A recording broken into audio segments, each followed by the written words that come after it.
right. Hello, everyone, and welcome to the Babies in Common Show. I'm Jeanette. And I'm Melissa. Welcome, listeners. As a reminder, anything we say or our guest says during our show is not to be taken as medical advice. Please consult your own care providers and visit babiesincommon.com/disclaimer to read more.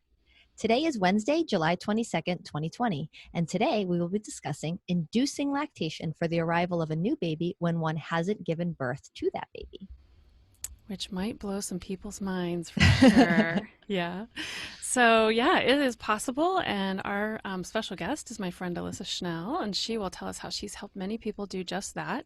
She's an international board certified lactation consultant in private practice, a conference speaker, and author of a book called Breastfeeding Without Birthing, a breastfeeding guide for mothers through adoption, surrogacy, and other special circumstances. She's also the co-host of a podcast called Breastfeeding Outside the Box, which is no longer recording, but you can still get the episodes wherever you stream your podcasts. Alyssa also offers an online training for lactation professionals called the Breastfeeding Without Birthing Professional Pack, and you can learn more about that on her website as well as her services called breastfeedingwithoutbirthing.com. And she lives in Missouri, so she's adjusted her time today for the time change. And she lives with her husband and her 3 children, all of whom were breastfed, and she'll tell you more about her breastfeeding journey as well. Thanks for joining us today, Alyssa.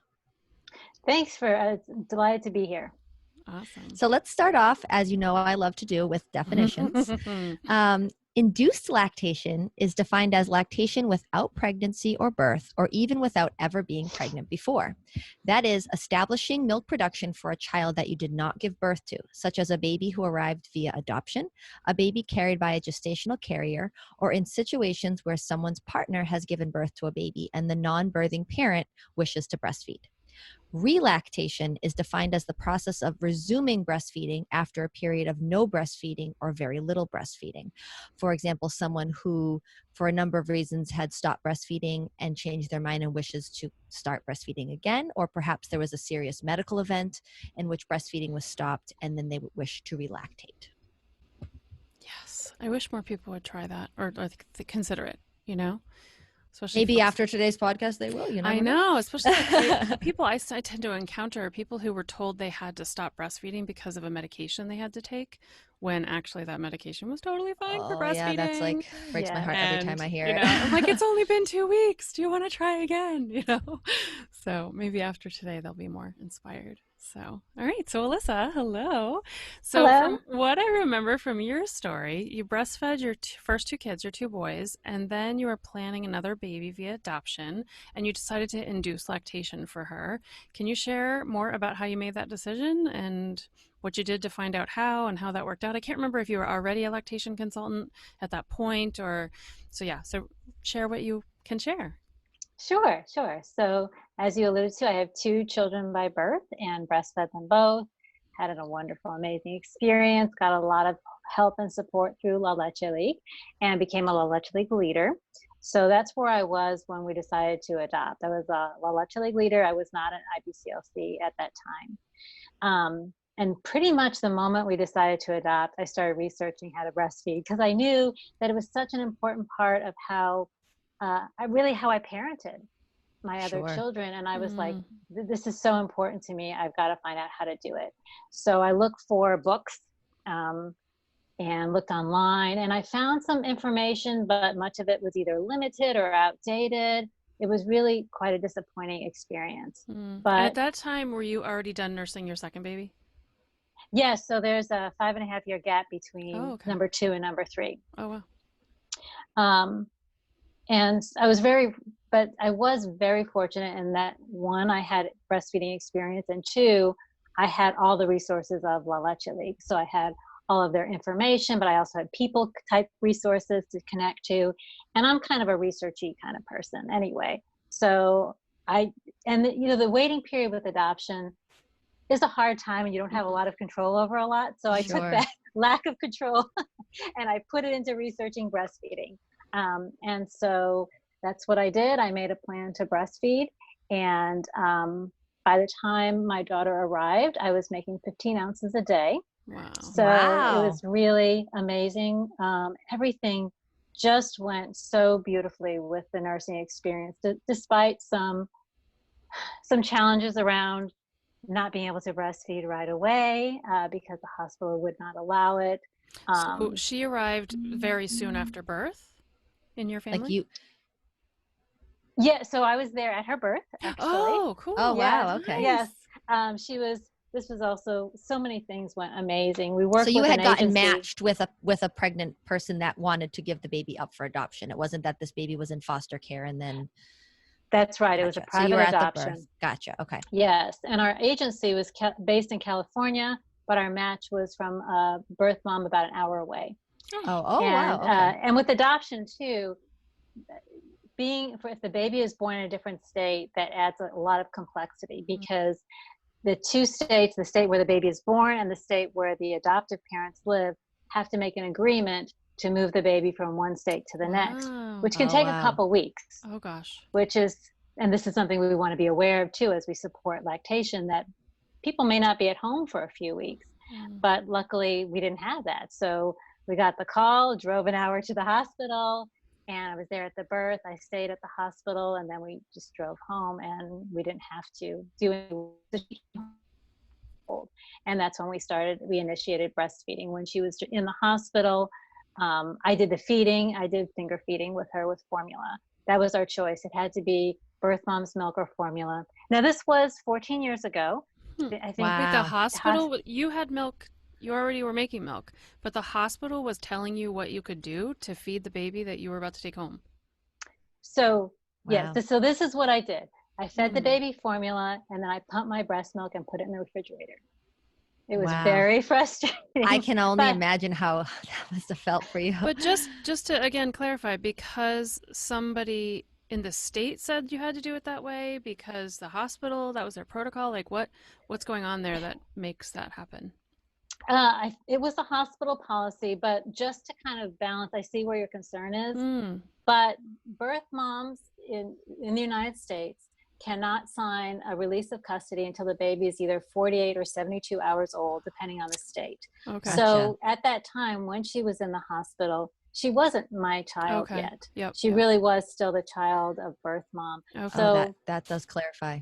yeah, Okay. that's where that's coming Gives them a from. little time. Okay. And you didn't even so you Right. didn't really even have a legal standing to say, I'm the healthcare proxy for this baby. Mhm. That's Gotcha. right.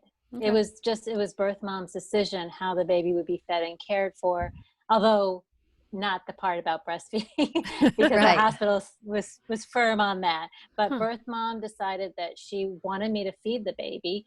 I think part of it was she wanted to see me, Sure. nurturing and taking care of the baby during Mhm. the hospital stay. So Mhm. that worked out just fine. Mhm. It Okay. all worked out fine. Yeah.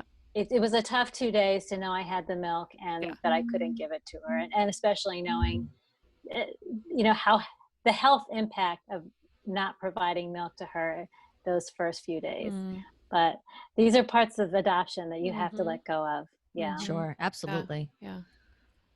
And Makes just to sense. give people, and correct me if I'm wrong, you guys are the experts in this area. The average newborn baby is probably going to drink somewhere between like 25 to 30 ounces a day. Is that an accurate general assessment? I'm just thinking that 15 ounces is a lot. It's like people might think, oh, that's not that much, but that was a lot of milk that you had in just by pumping. Is that right? Yes, but and you said the newborn baby, that would be a baby over a month old would need the 25 to 30 ounces per day. Oh, that's sure. Right. Yeah, right. Yeah, That's yeah. what yeah, exactly. Sorry. The newborn Yeah. baby is eating cherryfuls of milk. Yeah. Their bellies Right. are very tiny. Sorry. Yes, a month old. So wow, that was a lot of milk. So you had that's incredible. Right. So when she came home, I actually was making more milk than she needed. So I Mhm. had to pump. I was actually feeling engorged. It wasn't really technically engorgement, right? Because it wasn't like the milk, but it felt like engorgement. And I was so happy to do that. And so I pumped for a day or two, and then we kind of started matching each other. And I watched all her signs very carefully to make sure that she was gaining and doing well and pooping, and all the signs we watch to make sure that baby's getting enough. And my milk production obviously continued to grow with her. So she got that formula during the hospital stay, and that was it. That was the only formula that she had, the only non-direct breastfeeding that she had. And you said you did that finger feeding for all the feedings? Is that what you did? During the hospital stay, yes. So can you share more about that? I mean, I know why you did that, but for everybody else, like Why the finger feeding versus the bottle? What was Yeah, behind that? yeah. So maybe I should explain what finger Yeah, feeding is in yeah. case people don't know what it means. Mm-hmm. So the idea with the finger feeding is there's some receptacle for, in this case, it was formula. We used a syringe, and then there was a tiny feeding tube that led to the tip of my finger, and the baby sucked on my finger in order to receive the formula versus a bottle. So there's a couple of reasons why I did that. At that time, there was a lot of concern about nipple confusion. If you give a baby a bottle, the baby's never going to go to breast. And I think we've learned, we're more educated now, and we're more capable of helping babies to go back and forth between bottle and breast. We know how to bottle feed in ways that are supportive. But at that time, I didn't know that. So that was a big part of it. Another part of it, I think, was more of like an emotional piece. Like, I wanted to make a statement that I'm planning to breastfeed this baby. This is not a bottle fed baby. So that, and I can't tell you how many, every person that came in the room, every nurse, every doctor was like, why are you doing that? And I would say, because I'm going to be breastfeeding. And I think that was helpful for me. And also knowing that, the flow with the finger feeder was going to be slow. It's going to be similar to the flow from the breast. And then I had one added bonus, and that was that as I was finger feeding her, I could feel that her tongue wasn't going over her lower gum line. And I knew as a La Leche League leader that in order to breastfeed right, the tongue needed to go over the lower gum line. So I called in the lactation consultant in the hospital, and I said, I'm doing the finger feeding thing wrong, and I don't want her to practice with her tongue this way because she's going to have trouble breastfeeding. And the lactation consultant said, I'm sure you can guess that you're not doing anything wrong. This baby has a tongue tie. Wow. And, yeah. And we would not, I'm sure, I would imagine that it would have gotten identified sooner or later, but it was sooner because we were finger feeding. And I did ask at the hospital about it when she was first born, and they kind of rolled their eyes at me like, what is this weirdo asking me? Yeah, but that still happens today. I was going to say that still does happen today. Literally today in hospitals everywhere that happened. Yeah. But that's a good point about, even if we now know more about how to maybe help a baby go back and forth between breast and bottle when they're learning how to eat in general, the fact that you were finger feeding and really paying attention to the way the baby's mouth was moving helped you to identify something earlier than maybe you otherwise would have. So that's pretty cool. And I guess that brought up another reason too, that why it was so nice is that it was still skin to skin. It was still a human contact versus her feeding from a device. And that was really, it felt like a closer connection to me than the bottle. And I still believe that even with just in general, I'm a huge fan of finger feeding. I think it's a wonderful tool that is underused. Yeah, I know on your podcast at one point there was a father who chose to do that for his baby, I think it was your podcast, for a long time. Was that right? We did have a podcast episode on finger feeding, and it was I think both parents were on the podcast. The mom had cancer, so she was receiving chemotherapy and could not breastfeed. Okay, and so both parents finger fed. Oh, nice. They called it the milky finger. Oh, but I remember again, not that there's anything wrong with bottle feeding, but just that some people don't even know that there are other options to deliver milk other than a breast or a bottle. And there's lots of ways, and we'll talk about more. But it was cool. What he said was he felt like he was participating more, and he could feel the suckle, and like he was part of the feeding, and his body was helping feed the baby, even though he wasn't actually nursing the baby. And then you and I have another colleague who shared a story of two men who have a baby together, and that she worked with, and one of them, I believe, chest fed that baby. I think they both did. At home. Yes, did they both? Shared okay. It. Yeah. Mm-hmm. Yeah. So just and I always, I talk to my clients in every prenatal class I have, and even in lactation consults or feeding consults, of like, for the other partner, like, well, latch the baby on. I mean, you might think I'm kidding, but I'm not. Like, if she could get another 10 minutes of sleep because you latch the baby on, why not? But it could also be a way to feed the baby if there's a tube involved. It can be something that people hadn't thought of, but it might appeal to them. And it might not appeal to them, but at least they knew about it. Yeah, that's great. I think the more we talk about it, the more people will feel comfortable with the Yeah, idea. and a lot of people will say, "Yeah, oh, but I have hair, so I can't feed that baby." And I was like, "Dude, cats and dogs and lots of other mammals have lots of fur, and they still latch on just fine." And there's some people who identify as women who have some hair on their areola as well. So, Yeah, true. it's just not something we see in typical movies and stuff, right? So, yeah, it's interesting. Yeah, awesome. So, Alyssa, it sounds like you had a pumping regimen to help induce your lactation. You're nodding yes. So, Yes. it sounds like there are different ways to help induce lactation. There's mechanical ways, herbal ways, medicinal ways. Um, where do people that you work with start figuring out which way is best for them, or how do you help them decide what route to take? Yeah. So the mechanical ways could include pumping, as you mentioned, nursing the baby itself, and are required. You cannot induce lactation without doing some type of milk removal. And then adding on medicines or herbs can just make those things go a little more quickly and and more abundantly, getting more milk. So that's kind of like the elevator spiel on how do you induce lactation. You pick some combination of mechanical methods, and then you can enhance or boost those with herbs or medications. The specifics on that can vary from person to person. There are some generic protocols of how to induce lactation. You can find those in my book. And some involve medicine, some involve herbs, some don't involve either one. So there's lots of different approaches. When I work with clients, I really look at them as an individual and customize the approach for them. So looking at their health history, we want to match everything up, looking at their circumstances, what's the timing of baby's arrival, or do we know the timing? Like an adoption, we often don't know, so we need to be flexible. We want to look at priorities and values. For some people, making as much milk as possible is super important. For other people, they're really in this for the connection, the bonding of breastfeeding. So and some people may have a lot of time to devote.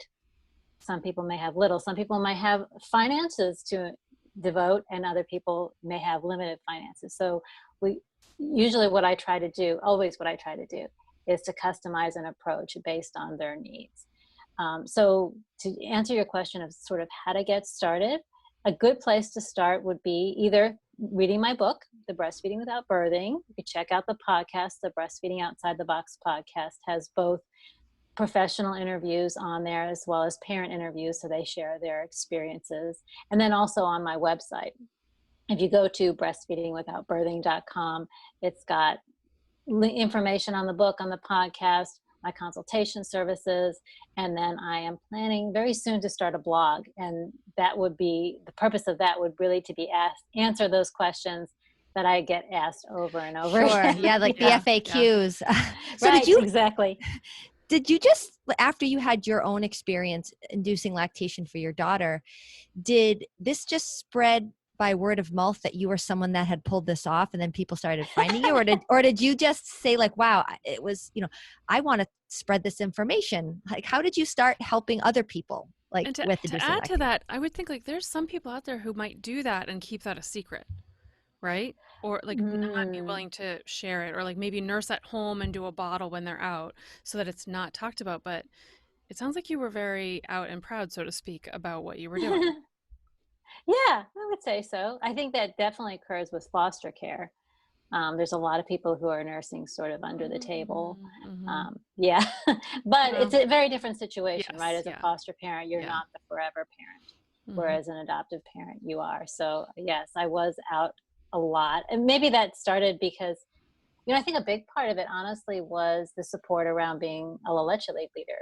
Like a La Leche League really, they just lifted me up. They believed in me, and nobody out in the world, as you can imagine, a lot of people had doubts, but within my La Leche League community, they believed in me. I remember going to a meeting and my co-leader saying, "Your boobs are getting really big." It's like, whoa, Thank you. all right, What a it's working. compliment. So Meanwhile, she yeah. meant something different. Like, yeah, you're making milk.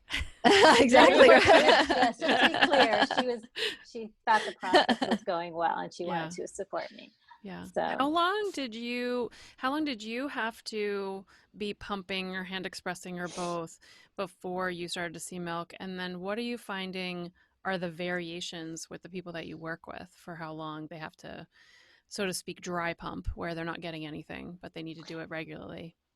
that's a really interesting question. So maybe I should take a step back and Mm-hmm. kind of explain the process that I use. So I've developed this framework for inducing lactation with 3 steps. The first step is preparing the body and breast for lactation. It's like a simulated pregnancy. We're not trying to make milk, just like you don't need to make milk during pregnancy. We just want to get the glandular tissue growing and developing. However, just like in pregnancy, in the second half of pregnancy, there is some colostrum produced. We want there to be some initial milk production. We're not trying to create volume, but just some initial production. Moisture on the tip of the nipples when you hand express or a drop or something like that. That's the goal of step 1. And so usually there's hand expression. And with my clients, I have them do that in step 1. And then step 2 is starting to bring in milk before baby arrives. So that's what I think what you were mostly referring to. That's primarily a lot of pumping. You're pumping in order to simulate the feeding pattern of a baby. So usually it's 8 times a day if that's possible. And then step 3, the baby's arrived, and the goal hopefully is to be adding in breastfeeding. So for my clients, typically the day they start step 2, they already have milk. So step 2 is just Wow. about growing milk. So we're basically establishing the Yeah. milk in step 1. And step 1 can ideally is several months long, but we work with it. This is where everything is very flexible. If we don't have that lead time, we kind of massage things. But the idea is step 1 is not very time consuming. It's something that you don't take a lot of time, but you're getting the breast ready so that when you start step 2, it's kind of off to the races. Like you're already making milk and you go. Now there might be situations where there's some dry pumping because there just wasn't very much lead time and we skip step 1. Okay. But even when we skip step 1, I try to like hybrid it a little bit because I think the step 1's super important. Yeah. Yeah. So I actually have an anatomy and physiology question. How is this even possible? Meaning, if somebody hasn't, because the title of this podcast is making milk pregnancy not required, right? So some people might be able to wrap their brain around if you have already gone through pregnancy, had breast changes of pregnancy, went through lactogenesis 1, 2, and 3, which is basically the hormonal pathways of pregnancy, birth, the detachment of the placenta, and suckling at the breast to make milk. That maybe re-stimulating that in the future could work. But for somebody that's perhaps XY chromosome, right? Like identifying as male, for example, or just has XY chromosomes, or somebody who identifies as female, XX, but has never even been pregnant. How does that work? Yeah. Well, I think that you sort of alluded to it is a lot easier if the person's been pregnant and lactated in the past. Certainly, they could take advantage of their previous pregnancy and the glandular development that happened there. So usually people who have a previous pregnancy and lactation get more milk more quickly, that's for sure. But that's what we're trying to do in step 1 is to simulate those kinds of things that would happen in a pregnancy. So some different ways that can happen is breast massage. So, doing some manual stimulation of the breast and to trigger hormones that way. We can take artificial hormones through often people will either take progesterone or a combination birth control pill. People will also, so you're trying to elevate your estrogen and progesterone just like you would during pregnancy. We can use medication to also elevate prolactin. So we can take medications to elevate those pregnancy hormones. We can also use herbs.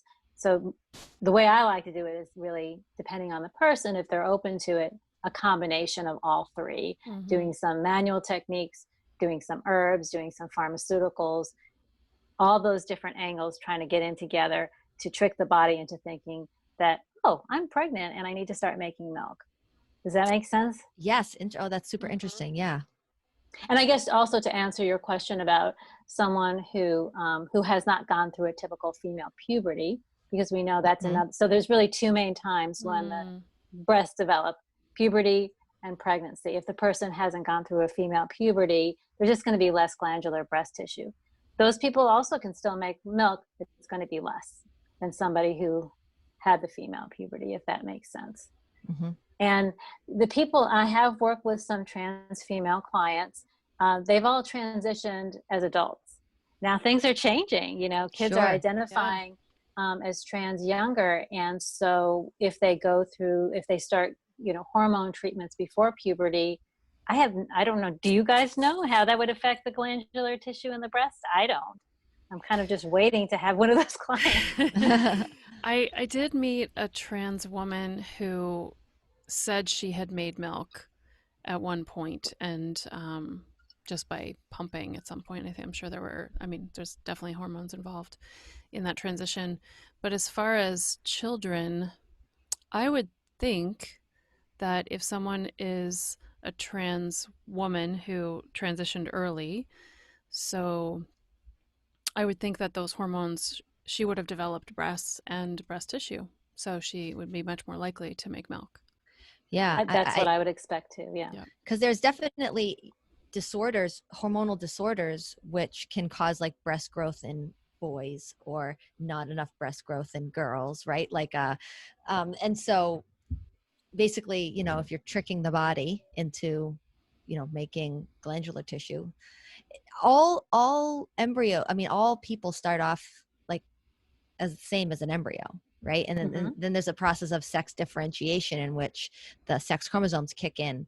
And so there's a lot that's the same, even though there's a lot that's different when it comes to a male or female body type. And men can actually get breast cancer, which is interesting. So, you know, in the trans community, it's interesting because I know some things about the trans community, but not as much about trans adults. So that I imagine it's similar in a way. When I've worked with same-sex couples who are both cis women, they identify as women, and one of them is having a baby. Many times they already know that the other one could try to make milk or nurse the baby, and they're not interested. Every once in a while, it seems like there's somebody who's like, "Oh, we never thought of that. I could latch the baby on. Oh, I could make milk too. We never thought of that." But the baby's already here by the time I'm meeting them usually. But if somebody is, I'm going to have to ask all my people that work with trans adults and ask, because I know some care providers who do, and to see like, is that something, or maybe you know the answer to that actually. So if someone is a trans woman, we'll put it that way, so they have breast and they transitioned early enough that their breast grew through their hormonal transition process, is that well known in the trans community now that you could possibly feed a baby that way?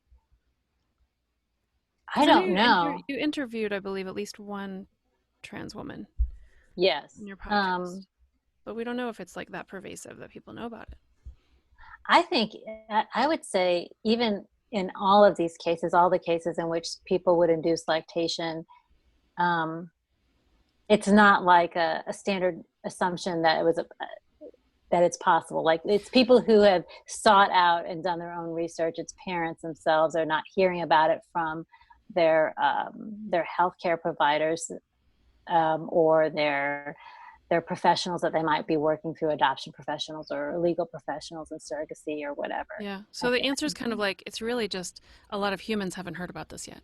Yeah, exactly. Yes. And actually, I'm thinking that if there's anybody listening to this podcast who is a trans female interested in lactating or knows a trans female that is interested in lactating that wants to be on this podcast, please send us send us an email because we would love to have you on and interview you about what you're going through.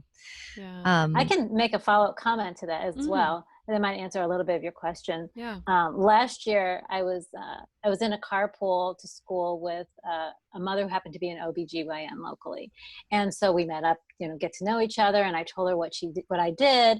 And she puts her hands on the table. She leans forward and she says, "I want you to know I'm an OBGYN. I have never heard of this." Wow. Yeah, she did not even know it was possible. So that's where we are, folks. Yeah. Well, as we've said time and time again on this podcast, OBGYNs really know things about below the belt, the female genitalia below the belt. They are not breast or breastfeeding Mhm. experts. So I am not surprised Yeah. that she didn't hear about it.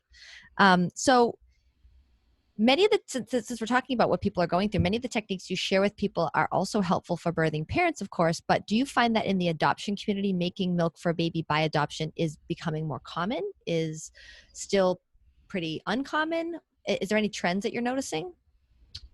I think that I still think that the adoption agencies are not educating people that that's a possibility, and it's more the parents educating them. I will say that so part of the adoption process is that you have to have a certain amount of education about adoption in order to do the adoption. And so right now, one of the ways you can do that is through online training. Not surprising, not back in my day, but it is today. And I just did a training, a webinar for one of those organizations that does adoption education credits on, it was called Infant Feeding Options in Adoption. Hmm. So I talked about bottle feeding, but I also talked about breastfeeding and finger feeding and donor milk. Awesome. Yes. So I'm hoping that, like, I think, and they said they have never had anyone do any kind of training on infant feeding before. The assumption, had always been it had to be bottles and it had to be formula. So I hope that, we're breaking some new ground, but I think we're still not there. Like, it should be part of I would think, an initial conversation that an adoption agency has with parents is, so how are you planning to feed your baby? Just like you might have for the birthing Yeah. parent. And I do not think that is happening at all. I have no evidence to believe that that's happening right now, at least in most cases. And same with surrogacy. I don't Well, think that's happening. yeah. I mean, that makes a lot of sense because even in the typical parenting world, um, where someone's giving birth to the baby, they often have never heard of donor milk. Mm. Any bottle is fine. The traditional bottle feeding way is fine. And, even if they're going to breastfeed, they're not really thinking about how do I bottle feed? What is the best way to do it? What's the choice? What's the flow, et cetera, et cetera. And so there's so much that I know we do to teach that and help people know about that. But those are people who are giving birth to babies and they're not even being told about it. Oh, So, it's true. Yes. yeah. So it I, makes I sense that think in the that's a big adoption problem. community. Yeah. Yeah, I mean, even I think you sort of alluded to this, but there are ways to bottle feed babies that are more like breastfeeding. Mm-hmm. And I have to say that now that I know this, I think every bottle fed baby, whether they're breastfeeding or not, should Yep. be fed in this way, because it's the flow is more controlled by the baby instead of gravity. It's encouraging a latch that's more similar, more helps oral development. And that was one of the things I talked about in that webcast, was that there are, you have, even if you're going to bottle feed and use formula, you have choices. And even how to prepare the formula. Most parents that I ask about who are using some formula, I say, are you heating the water before you put the formula in there? And they're like, no. Or the baby's crying and the baby's hungry clearly, and they're like, yeah, but I have to make the formula. I'm like, well, you can make the formula ahead of time. you know it's just like some of the simple things to help a family who's using a bottle, even if they're using formula. Like, many of us in the lactation, quote unquote lactation world, rather it would be great if it was just feeding world, so we can Yeah. help all of them know that we can make their life a little easier if we could make the formula ahead of time. Everybody needs to That's a learn great how to feed point. a baby, whether it's Yeah. by bottle with formula or by Yeah. by bottle with breast milk. And you said something interesting earlier, Alyssa, that I want to bring up for those that may be pregnant with their first baby or may have never breastfed a baby that they've had. But you mentioned you were interested in breastfeeding your daughter.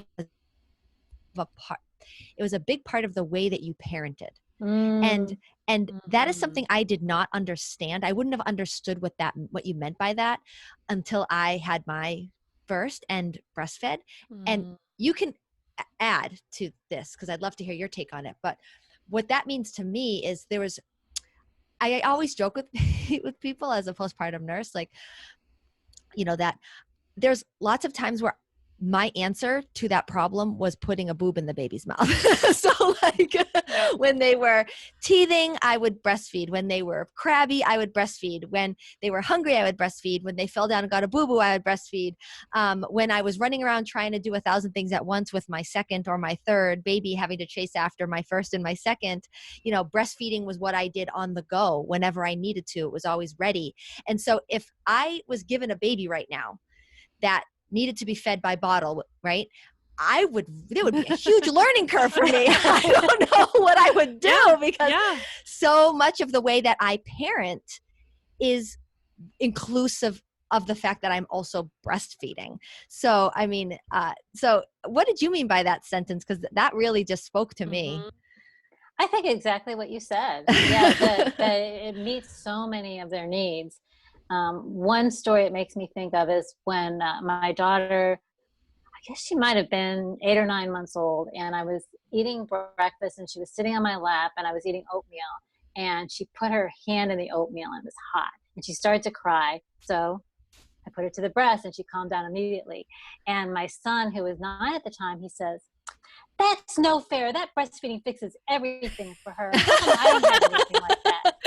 And I was like, I wish I did. I mean, don't you, like with older kids, wish you had something so magic? Absolutely. That works so well. I will never forget the first time that my first son fell down and hurt himself pretty badly.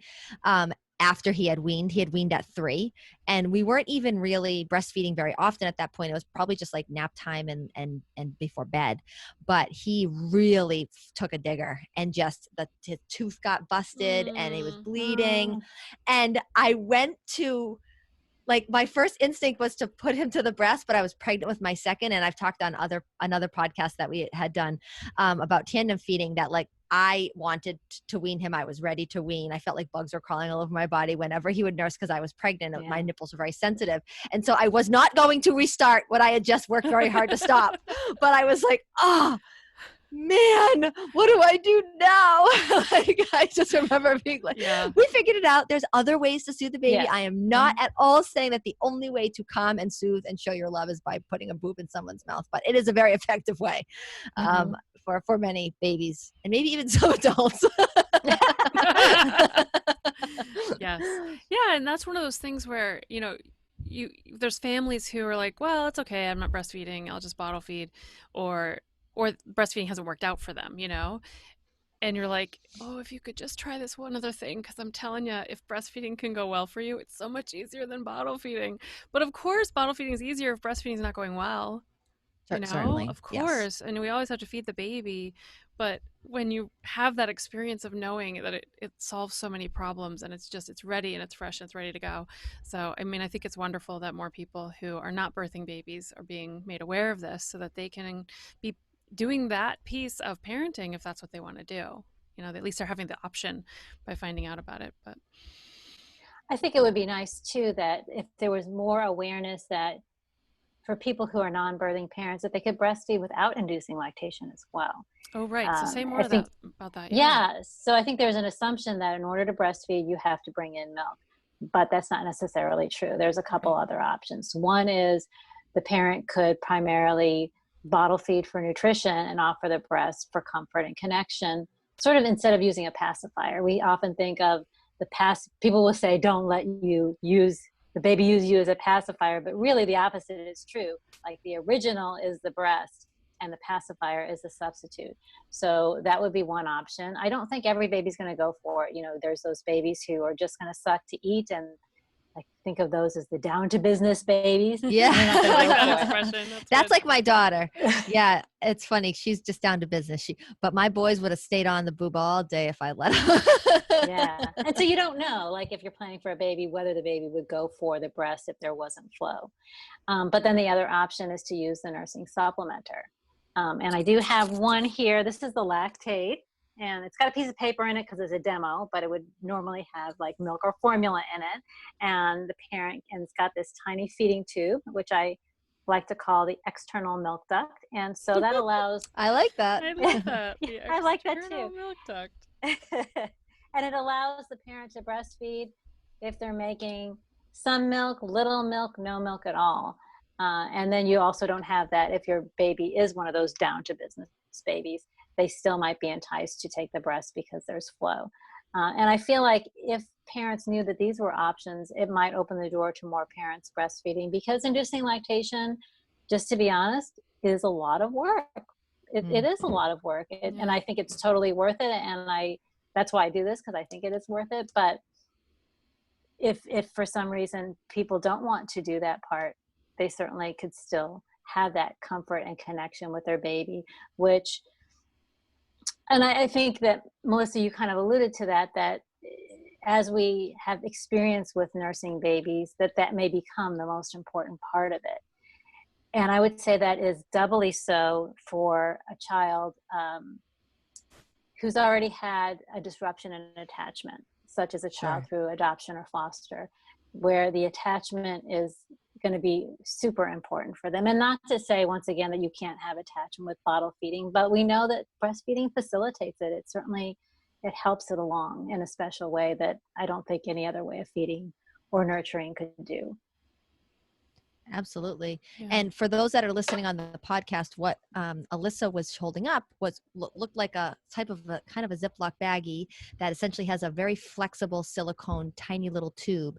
And would you talk a little bit about how somebody, and this could be somebody who did give birth to the baby and just isn't making the amount of milk that a baby needs to drink for whatever reason, mechanical reasons, hormonal reasons, whatever, right? The baby's reasons, or someone who has induced lactation, or someone who hasn't induced lactation at all but happens to have a nipple and wants to use that nipple for the baby to suck on. How would that person use this Lactaid? Yeah, and the Lactaid is just one brand. There are other versions. There's the Medela SNS. There's also homemade versions, but they all have the same basic component, where there's a bag or a bottle that holds the milk or formula, and then that tiny feeding tube that leads to the nipple. And so the idea is that there's two ways that you can breastfeed with it. One is a parent latches the baby and slips the feeding tube into the corner of the baby's mouth, or the parent latches the baby onto the breast and feeding tube at the same time. And as the baby sucks, that suction is drawing the extra milk or formula through the feeding tube, so the baby is getting the nutrition through that as well. I am a huge, huge fan of the nursing supplementer, because it does two jobs in one. So one job it does is it provides supplementation. So instead of doing some breastfeeding and then topping it off with a bottle, one-stop shopping all the feedings of the breast. But it also does the job of a breast pump. So instead of doing that triple feeding where we breastfeed, bottle feed, and then pump, it's keeping the baby at the breast for a longer period of time and keeping the baby more vigorous at the breast. So the baby is doing a better job at stimulating milk production and emptying the breast or chest. So it does that job of pumping. So I just think there's a learning curve to it. I will say that there's a learning curve to it. It can be frustrating at first, but if you can get over that, just like there's a learning curve with breastfeeding in general, That's now true. you've added another component to it, which I think makes it harder for people. But if they can get past that, then it really can enhance the opportunity for long-term breastfeeding success. And one of the things that I do with my clients is that I encourage them, before baby arrives, to choose a nursing supplementer, and I kind of help them choose what might be the best one for them. Usually the Lactaid. I will say that I'm quite biased about it. And to get it and practice with it, fill it with water, take it apart, put it together, so that you don't have a hungry baby and then fumbling with this new contraption. And so anything we can do to feel more comfortable with it before we're feeding baby can be helpful. As a lactation consultant who is an expert in inducing lactation, when you work with these clients that is their goal, are you also doing like the baby's mouth assessment and things like that? So if the client is local, sure. A lot of my clients are not local, so we're doing telehealth. And so it just depends on the situation. Obviously, if the baby is feeding well, we just kind of continue to provide support via telehealth. If baby is not feeding well, then the ideal thing, honestly, is for the parent to see a local lactation consultant who can do an in-person consultation. And sometimes they choose not to, and they just want me to help them over video, and I just let them know I'm going to do the best I can. And I know, during this pandemic, that a lot of lactation consultants are doing full consultations via telehealth, I'll just say that I don't feel very confident with that.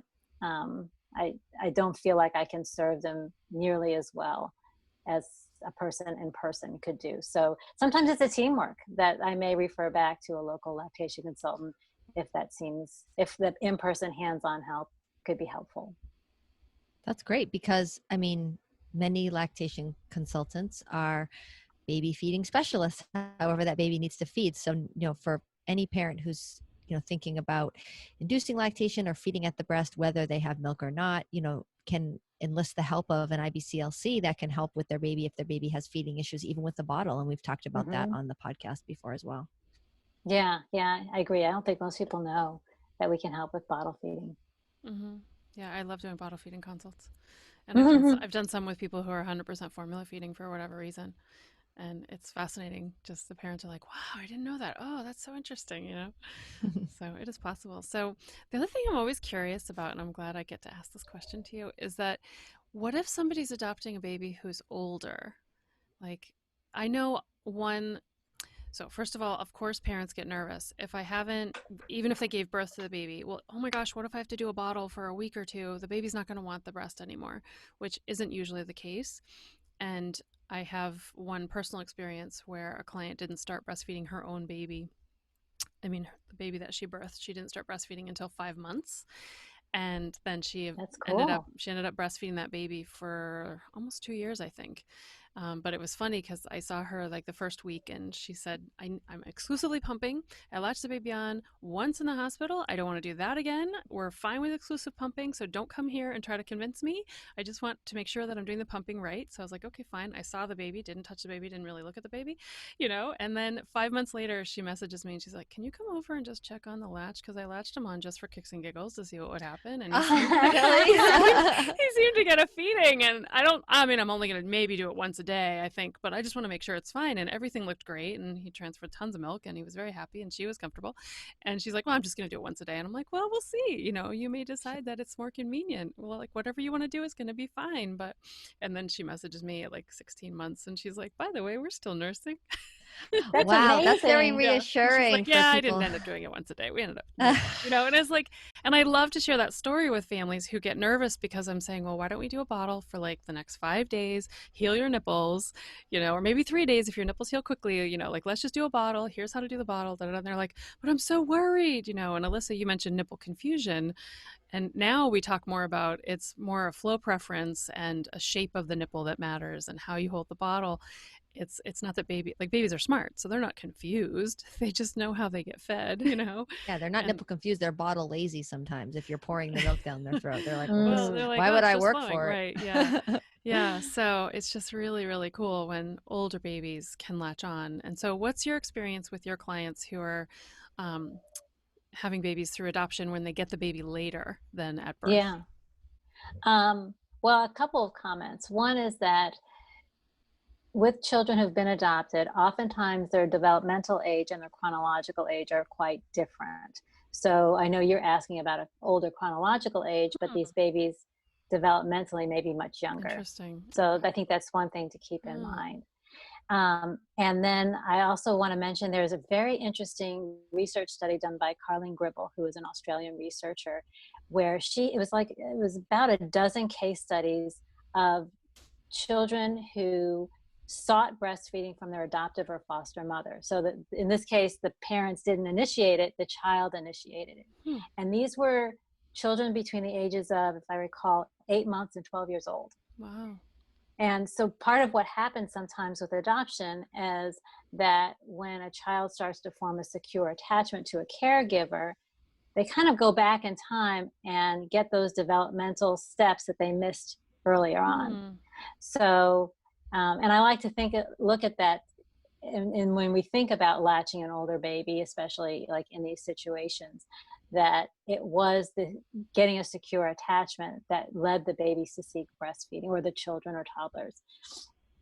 So doing other ways, attaching in any way possible, whether that is just being responsive in feeding in general, or baby wearing, or skin to skin, or whatever, can be really helpful in encouraging older babies to seek the breast. I will say that most of my clients, even in adoption, are adopting newborns. And I don't know if they're adopting newborns because they want to breastfeed, or they decide that they're going to breastfeed because they have a newborn and it hasn't occurred Mm. to them. I'm not really sure.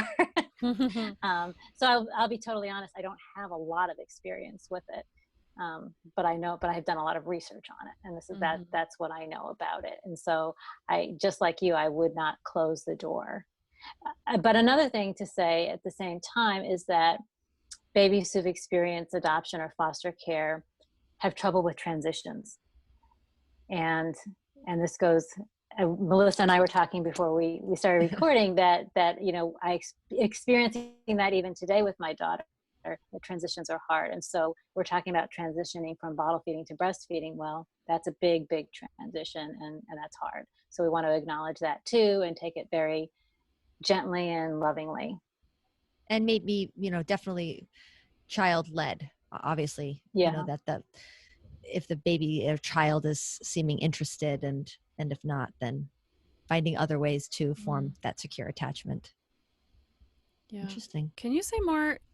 I think I'm familiar with the answer, but I don't really know. So maybe other people don't know either. Okay. So when you say that adopted children are people who adopt a child, that child may have a developmental age different, like developmentally they're a different age. I forget how you worded it. You worded it beautifully.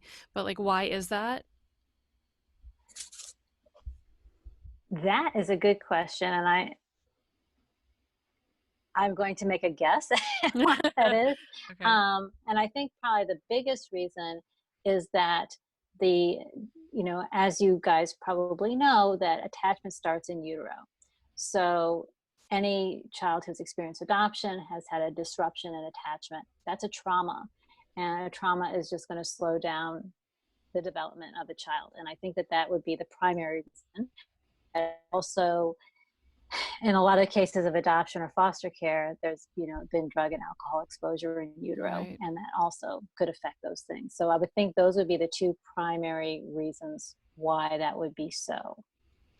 I would imagine the other would be like if you were adopting an 8-month-old and that 8-month-old has been in the care of other people, even if it was the same family, that family we hope would give that baby tons of care, but it's just possibly different, the connection there, That's right. Yeah. the Yeah. emotional connection may have felt different than this new connection of the person who's like, I am now your parent going forward, so that's interesting. Mm-hmm. Yeah, Yeah. and that Yeah. trauma, even for, I remember, I don't know, at some point I heard that too, that even the babies who are born and then get their new parents, that there's a trauma there, and you're thinking, wow, they're a newborn. How would they know? But there's a voice and a heartbeat and a breathing pattern that they're used to from their birth parent, and now they're going to a new person. And so there's a little bit of transition there. So it's really neat to think about how we need to respect that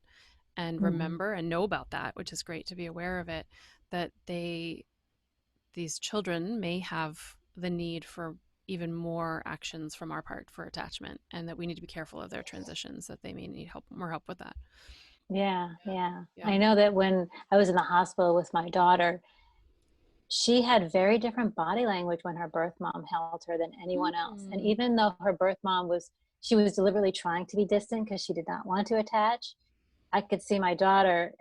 I can't tell you what it was, a look of relaxation. It was just Mm. something very different with birth mom than anyone else. She knew who her birth mom was. Yeah, yeah, yeah. Well, we always say that with the parents that we work with, which usually have birthed those Yeah. children, like they know your voice. I'm always trying to encourage Mm-hmm. parents when they're trying to latch that baby on and the baby's fussing a little bit. I'm like, talk to the baby, talk to the baby. And as soon as they start saying words, the baby's like, oh, okay, I'll calm down. I hear your voice. Oh, that's beautiful. It seems to really work, and yeah, it's amazing. So very cool. Anything else you can think of that you want to add, or Melissa, any other questions that you have? Yeah, I was just wondering if Alyssa had, any final thoughts of for anybody listening to this podcast of what they should take home message for what you do and why you do it? Mm. Oh gosh. I would say the take home, it really comes back to that attachment and just the way that breastfeeding, nursing a baby facilitates attachment, I think is just so important and so valuable. I will say that I won't give you specific timelines, but I will say my child by adoption nursed a lot longer than her two brothers. And to me, that says that it served her more. It did, that she needed it more. So I think that's super, super important. And I guess I'll make one other comment too, for anyone who is considering doing this. You certainly can go it on your own, but I would really, really recommend working with an international board certified lactation consultant, both to help you develop a plan and then also to help you carry out that plan, because you can have a plan of action and then there are questions and problems along the way, and to have somebody who's qualified to help you through that in a way that's going to be the most productive, I think is just an invaluable resource. Absolutely. All parents need support, whether they're birth parents or adoptive parents or trans parents or the non-birthing parent, or, all parents need and deserve support. So thank you for doing what you do. And thank you for creating a literal manual for when you couldn't find one. That is amazing because, hey, what is it? Need is the mother of ingenuity, right? Like whenever there's a need, and there was a need clearly for this type of information. So thank you for all the research that you've done and for all the people that you've helped, and for all the babies that you've helped. Yeah. Oh, my pleasure. Thank you. Absolutely. It was really nice talking to both of you.